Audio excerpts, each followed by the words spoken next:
and welcome to Rolling with Two presents The Doctor's In with Dr. Finn, and today we're looking at Speculators. Hi, I'm Will, and with me as always is the person who says, you can't speculate with money, you can just spend it. Sarah.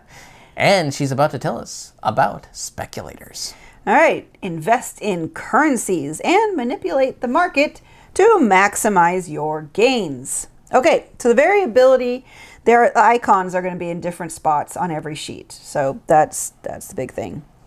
Accessibility. So there might be a mobility challenge, and this is another one where you need to throw fingers, one or two, to have the random element of the game. Yeah. The money symbols in the hexes were just a little small to see. Just the clarity, the money symbols were not as sharp and high contrast as they could have been. So when they're shrunk down inside the hex, they're really hard to see. Yeah, because when they're inside the hex means you'll basically increase their value on the middle track. Whereas they're out in the open, they're larger, and that just means you collect that currency. Right. And when they're not in a hex, or even when they're in the hex, it's just hard to see. They do have a unique shape. So being able to tell the different four money symbols apart could be hard because they look very similar. So they did give them external shapes to make them different. It's just within a hex that just makes it difficult. And then the only other thing that was the challenge is the sideways chart for the money value. The money value. Yes. That's just awkward because it's sideways to both players. So our opinion for the throwing the fingers, we've liked it in other games in this book, but for this one, unfortunately, it fails. Yes, so there is one major flaw in this particular one. You have a 2x2 grid with the dollar sign in the upper left, the euro in the bottom right, and then the yen, I think, bottom left, and British pound upper right. Now, the way it works is you'll throw one or two fingers. If both players throw one, that's the upper left. That's the dollar sign. If one player plays one, and that's the row, and one player plays two, that's the British pound. No. If the players throw three, you can choose between the yen or the British pound. Yeah, and if both players play two, then it's the euro. Now, in this particular game, if you don't want a player, your opponent, to neither get dollars or euros, you can force the issue by choosing how you throw. If you never want them to get euros, you always throw one.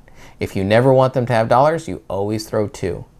Yeah. And this is one of the few times that can actually force the game to break a bit.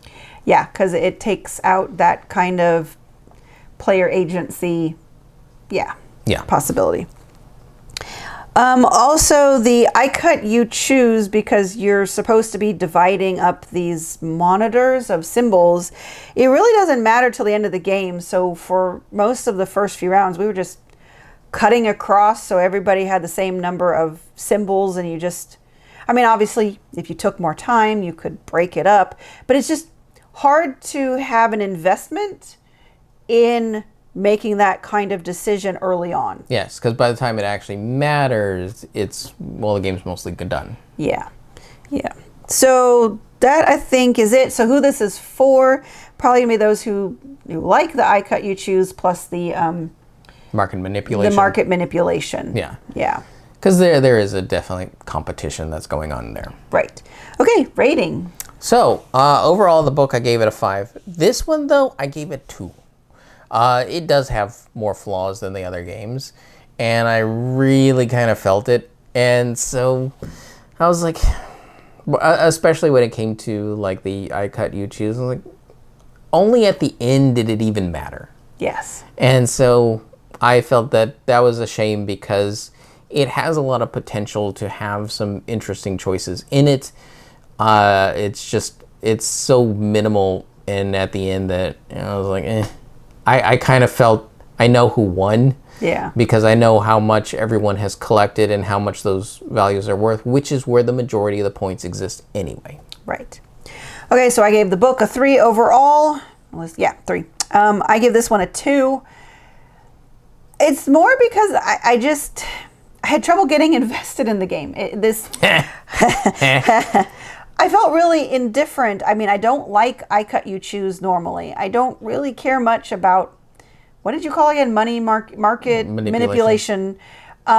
and then struggling with seeing the symbols, it was really hard to get into caring about the game. But I didn't hate it, but I also didn't love it. And that's why I'm saying I feel like kind of indifferent. It just didn't do anything for me.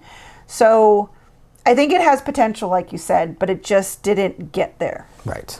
Okay. All right. And so 4 out of 12. Not the Yeah. best score game, but it is the last one in the book. Yes, it is. So there you go. And this has been Rolling with Two presents The Doctor's In with Dr. Finn, Speculators. Or as I put it, it's hard to get invested in this game.